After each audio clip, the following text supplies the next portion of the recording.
Heini Skorini, han PhD-descent av King's College, og han underviser at han øyde har vært om fagre av setene for den som heter religion og manneretter.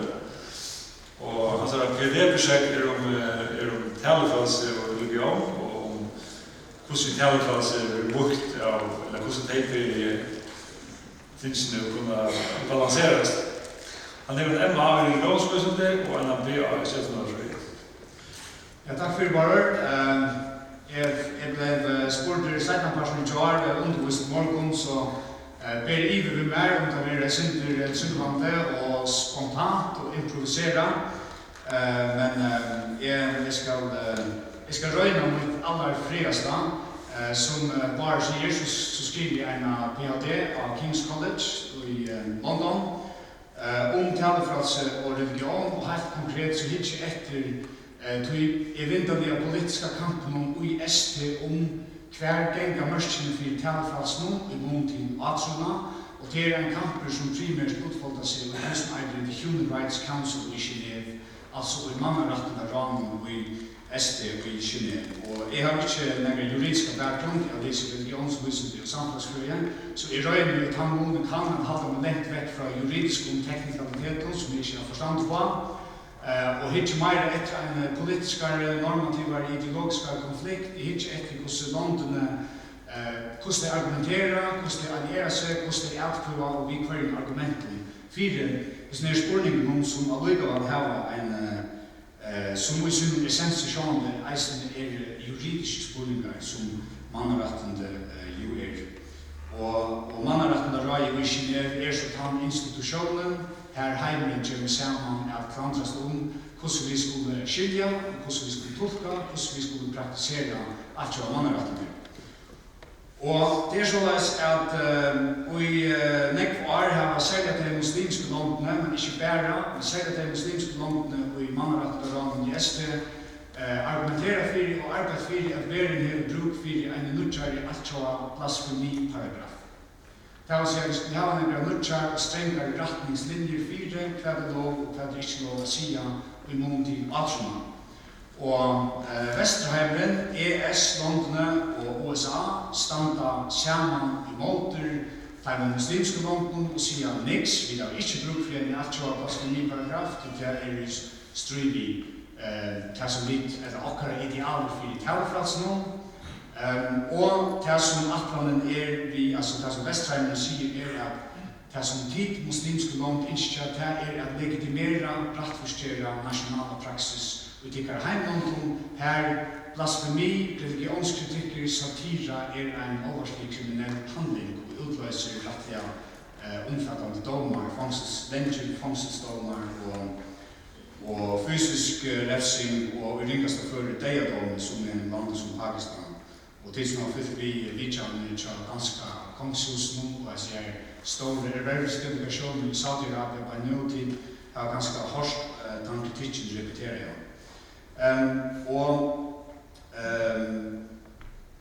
Neste løtene som fyrir røyna viser at Sjokken Vesterheimeren stender sammen i ST og i måte som krever om å få et atjoa blasfemi forbå, så kriminalisering av religionskritikk eller nirande uttrykk og motveis som slett ikke nega fremmant fyrbrykt okkara leie. Vi tar en blasfemiparagraf og vi tar en antidiskriminationsparagraf som omkriver i tampa såleis at hun kommer at fungere som en de facto blasfemiparagraf. Og en person som hjelper meg er simpelt å komme inn og hette sporet, kjøpte med røyne hattene fra juridisk teknikaliteten til å være Kari Rekve. Jeg sa på Karmen og Neien der og 10 hatt og søve samfunnsleitene. Og Jonas Bronsskøte at en lukka som hei bare vandrar ut av et øyne her som ikke grynte. Og han forsvinner så vi noen domon som har faktisk som har grunnet vikkommande for mot research som jeg skal komme etter til. Men da kom byrja vi en spilte noe som dome i Danmark for 3 mot vikosøyane, retteren i Helsingør. Hver at jeg kan høre horsk om den domen, fingeren opp Ja, okej, nøkker. Men ikke alt. For i 3 veker så gjerne ble en maver som heter Flemming Nilsen, dømter retten mot Helsingør, for jeg skriver her på Facebook. Ideologien islam fullt utlig så avskyvekkende, motbydelig, undertrykkende og menneskefjensk som nazisme. Den massive innvandring av islamister her til Danmark det mest ødeleggende det danske samfunnet har vært utsatt for i nyere historisk tid. Hvis mæveren han Flemming Nilsen, og han rønte i retten i Helsingør å greie fra at han tog seg om ideologien av islam, til å si at det politiske versjonene av islam, og han tog seg om islamister, innvandring av islamister og ikke muslimer. Men allikevel så kom retteren i Helsingør til nyrstøvna, 62 B, det kjenner det, man kan ikke gjøre føringer, bygge føringer for man kjenner 260 B som egna bukselomma, så derfor vi gjør til, men vi får gjøre for neste slide, men retteren i Helsingør kommer til konklusjonen at han skiller utsagene til mannen Flemming Nilsen i deres helhet som generaliserende påstande det forhåndende og nedverdigende overfor tilhengere av islam, altså i strid i grein 260 B. Og vi stender da noen retten her i denne kontekst oppfattet uttalelsene om ideologien islam som vedrørende islam generelt, og ikke alene som den ekstreme delen av islam. Så her var det hver eneste tulkinger, eller utlegginger av hvordan denne utsøkningen av Facebook skulle skiljes. Og danske eksperter har nok så åsamte om hvordan som dommeren nytt territorium, hvordan som dommeren en helt nytt måte å skilje og praktisere til 60 B på. Lømmes Dittler Tam, som de som har vist jorda sikkert kjenner fra KU, onkel Flenner fremme, som kjenner han ganske. Og en annen som heter Karoli Nemeth, som har hilt det at en uttrykker faktisk hører hjemme under blasfemiparagrafene, tog at hun primært, hvis vi får atter til av man, primært adresserer, at hun primært adresserer ideologien av islam, og det er prinsipielle måneder av nær ferdig etter muslimon som samfunnsbølge, som minnelutabølge, altså individer og kjøtt og blåe, og nær ferdig etter en ideologi, en sjånami, en samføring, en religion. Og lømmes hesbøyer som nevnte Dittler Tam og Karoli Nemeth har helt i at dette her en vandamidje blodbreit, apropos blodbreiter, tog at nå blir 260 B å bli en de facto blasfemiparagraf som ikke blir brukt i Danmark i våre tutsi. Hun en tid, men hun blir åndelig brukt. Så det en løms en som heter Gordon Toftegård og en som heter Jørgen Vestergaard, som sier at disse dommene ligger fullt uforlønnelse av eksisterende praksis her og ikke nytt.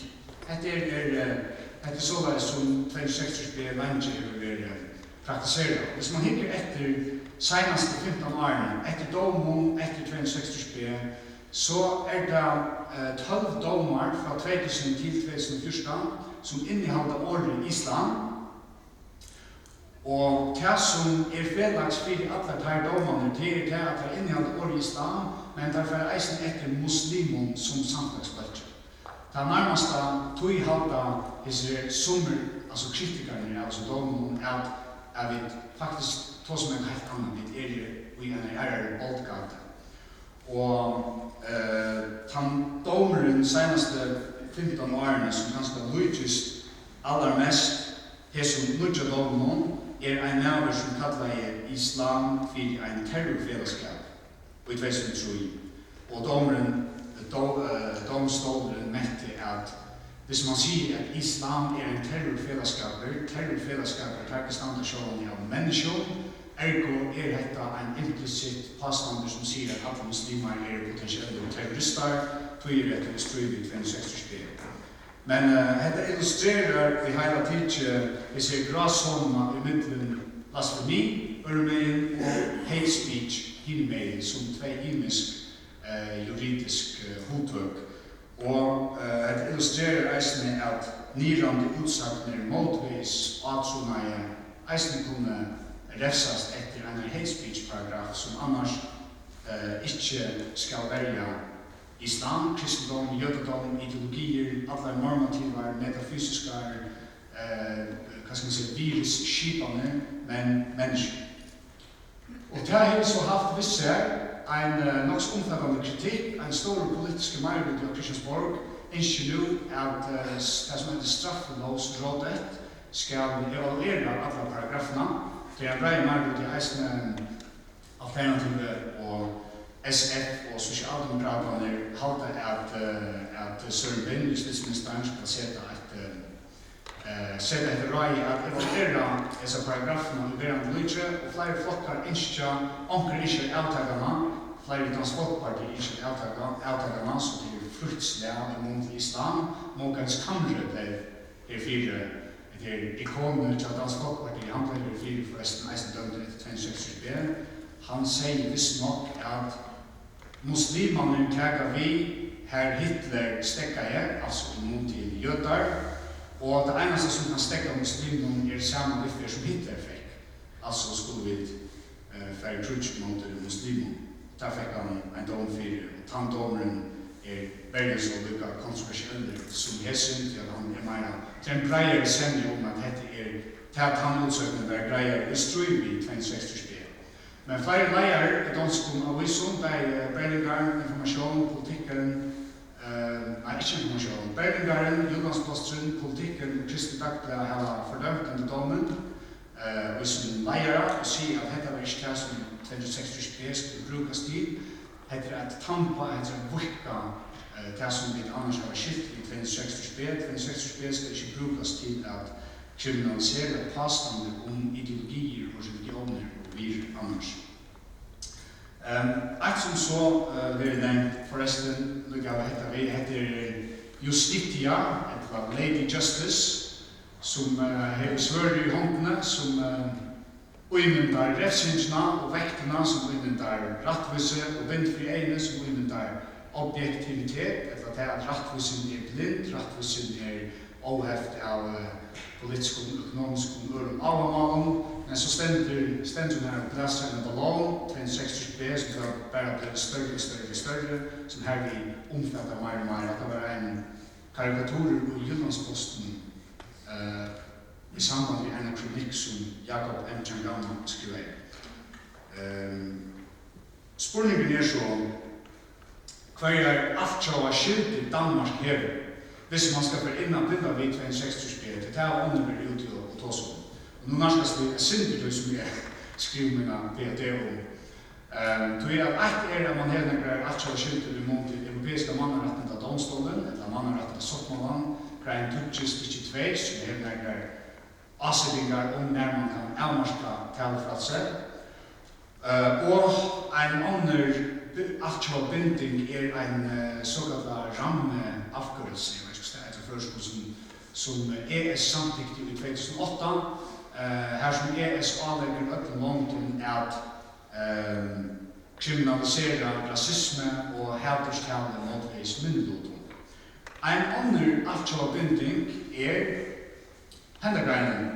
Og dette her er sjått omdreiningspunktet og i det som hittir etter, nemlig av grein 22 og i The International Covenant on Civil and Political Rights, som var samtidigt i 1906, og som sier at any advocacy of national, racial or religious hatred that constitutes incitement to discrimination, hostility or violence shall be prohibited by law. Og det vil si incitement, som merker etjantil, det vil si utsøkt national, racial or religious hatred, som konstituerar et utgjør etjantil diskriminasjon, fortjentaskap, etla harskap skal forbjøres i lov.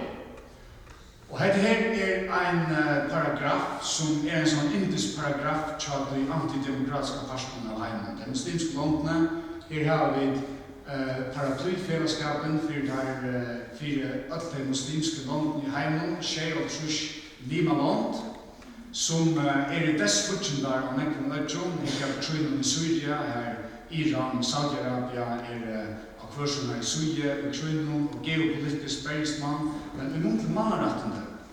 I mån til statsatferd I SD, så det her en ekkelig homogener balker som koordinerer at sin sjånami I mannarættene ramon, ofta sammen I landene som Russland, ortodoxa kyrkjan, Vatikanen, Kina og så videre. Så det ikke et muslimsk firebrygd som så at være I måter en vujon eller liberal talefrelse, men jeg har ikke nok sånn etter hvordan hese balken manererer I mannarættene ramon. Og så hese balken og I se og andre allierade land bruker øyne hese greinene, begge som et spjålt og som et skjølter. Som er skjølter for å legitimere nasjonale praksis mot blasfemi. Tøy man sier at religionskritikker, til dømes Mohammed-teknikerne som ble publiseret I 2005, det konstituerer incitement to hostility. Det tid og ikke vid som forbråder til kunne måte alt kjøle lov ved at løyva støyken, ved at venda blinda eia og deiva øyra til støykar nygjørende utsagene. Og det her en spin-off-effekt, såleis at jo meira man kritiserer islam, jo meira bliva muslimar, kommer muslimar under trusht. Det vil si en koppling I middelen blasfemi og forfylking av myndet av bøtten. Og samtidig sier man at hendan paragrafen eisne rettforskjer nasjonale blasfemipraksis og I nekkene av sånne teokratien her til å kritisere islam utløser en veldig alvarslig dom. Hvis man så ligger etter kveane handa paragrafen stavar, hvis man fer atter I SD-arkivene som I en vissa mån har gjørst, så det ironiska at selv vi taler nasjonale blasfemi eller hate speech paragrafer og I nasjonale Lóggávan, som står mån et urslut av holocaust og nazi-Tysklandet, så var Vestreimen hardt måter altså paragrafene som I av Arvin Gotter som tid sikkert ikke har glemt. Så var Vestreimen hardt måter til grein 22 I ICCPR taler man forhandlet the International Convention on Civil and Political Rights. En forhandling som blir I gang I 1984 da SD ble stående. Land som Frankrike og Sverige og USA var I hardt måter en så abstraktare, utlentare og konkretare paragraf. Og Eleanor Roosevelt, som var SD-ambassadør til USA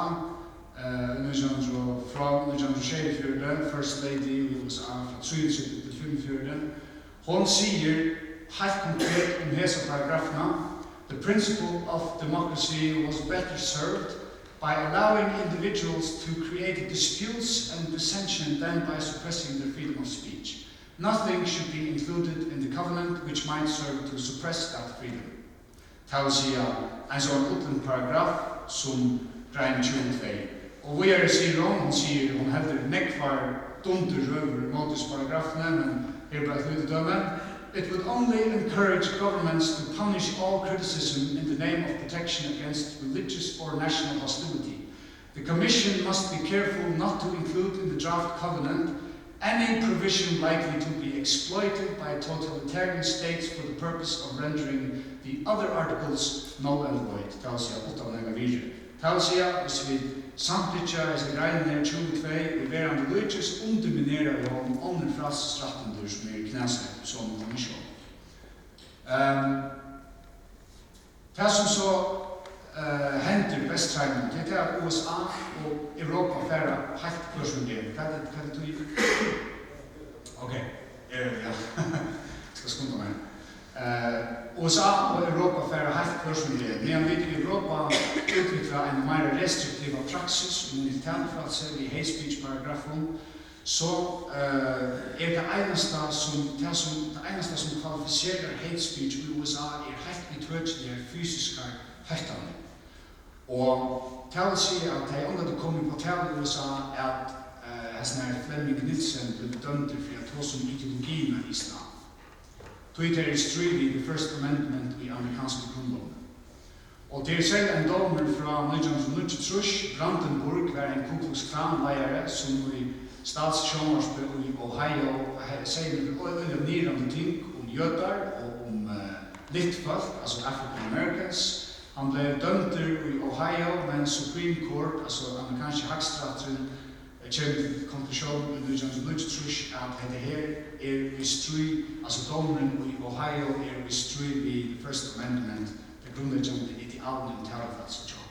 Det eneste som kan kvalificere hate speech visse ytringen utgjør a clear and present danger. Det vil si at det står måned som å si at alle jøder burde være drukner, eller at det var godt at jødene enda i holocaust, og så å si at i morgen klokken 3 for vi da leker en av synagoge, eller en moské, eller hva det skal være. Og utsøkningen skal være likely to cause imminent lawless action. Medan man i Europa samtidig sånne paragrafer som 260b. Så kommer vi til några domar vid europeiska mannarättsliga domstolen till omframt nationella Lóggávan, här som kallas det domar som han som tar i Janne, som Helsingør för 3 siden, så har vi ästen några dömer i europeiska mannarättsliga domstolen i Strasbourg. Og det var en av dagene kontoren om for når jeg sier at jeg satt pergrunnen nei, men det grint ikke. Jeg var simpelthen for en gang til et PhD-prosjekt som jeg ikke mekk meg til jeg lyser jorda. Det handler om jorda, så jeg vet ikke hva jeg skal gjøre. Og da tok Kari Rekve og printet nere domar ut. Og ofte medan jeg var ute av kontoren, så la jeg en stakkrett på pulven av skrivstoffet til meg.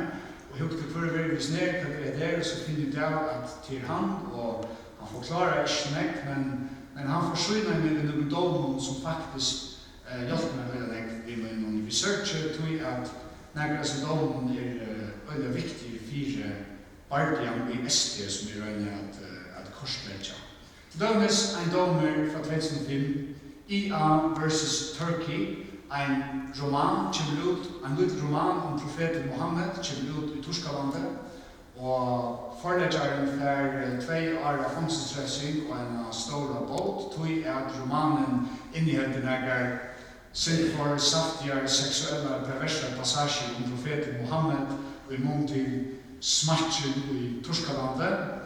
Og ta i særkjen blir rønt ved domstolen i Strasbourg, så fer Torskaland vidhavet. Godt nok vil fungselsdommeren strikaver, men båten stender vid. Det vil si at domstolen virkjender prinsippet om at dette en kriminell ytring. Et annet døme Otto Preminger Institutt, som et filmsinstitutt i Østerrike, som vil først vise en blasfemisk film om kristendom, og den katolske kyrkjan i Østerrike intervenerer og motmelder, og Østerrike myndigheter velger at sensurere filmen, og Østerrike får vidhavet i domstolen i Strasbourg. Og det tredje seneste døme et akkurat lykka døme i England i 96, Wingrove versus UK, her Church of England protesterer en blasfemisk kristendom, og England får vidhavet i domstolen i Strasbourg.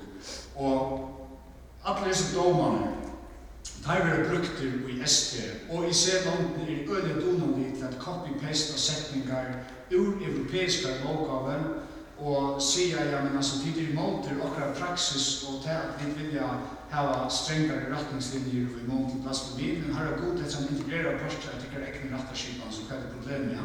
Til at man røyner at utstille europeiske dobbeltstandarder, europeisk hykleri, men USA en helt ærlig posisjon. Da USA ratifiserer ICCPR, så formulerer man nesten et firvarme og i mån til greien 22, til man ser at det er strid i the First Amendment og i amerikanske grunnloven.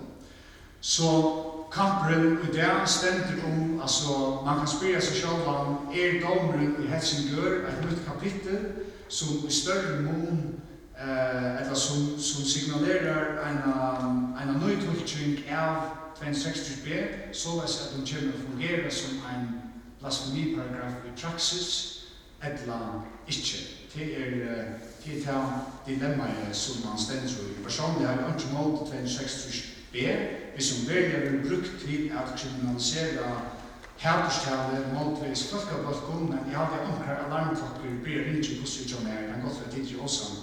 Ta vi man ber tampa en sånn paragraf til eisene omfatta ytringar som handlar religioner og ideologier og så videre. Hva handler mannretten om?